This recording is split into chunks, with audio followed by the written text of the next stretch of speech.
It all began one quiet evening, 25 years ago. The streets of Rumokoro were already dark, the air heavy with silence, broken only by the cries of a baby. A young woman, Margaret, had just returned from the market when terror struck. A gang of armed robbers invaded her home. In the chaos, they took her little baby girl and disappeared into the thick bush behind the village. Margaret ran after them, screaming, begging, calling for help, but no one dared to come out. The night swallowed her voice.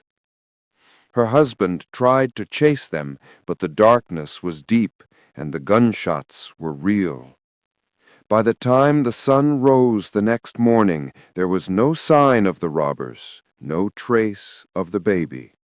Just silence, and a mother's endless cry. Days turned into weeks, weeks into months, and soon years passed. Margaret never forgot.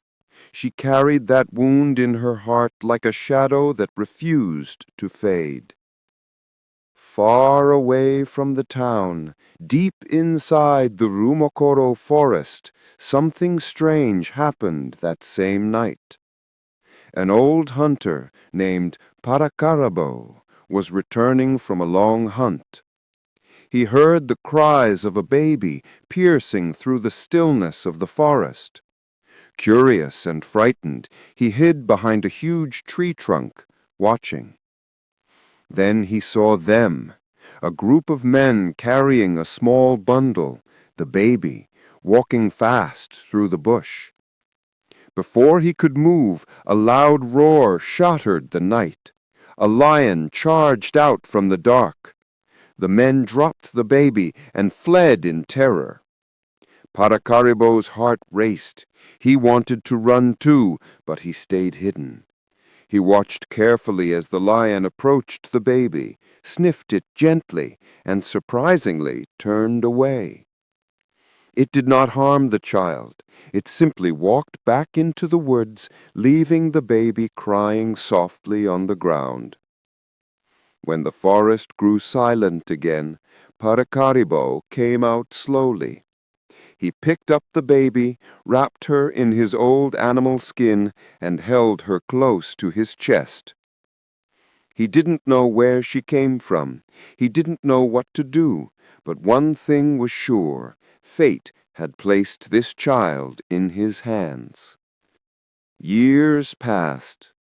Parakaribo raised the baby as his own daughter. He named her Christabel. She grew up strong, beautiful, and wise, a girl with a quiet mystery in her eyes. People in the village often wondered where she came from, but the old hunter never said much. He only told her that destiny had brought her into his life. Meanwhile, back in the city, Margaret and her husband had another child, a boy. They named him Tommy. He grew up never knowing he once had a sister out there in the world. Time moved on. Life separated stories that were once one. Years later, Christabel moved to the city to study and build a life for herself.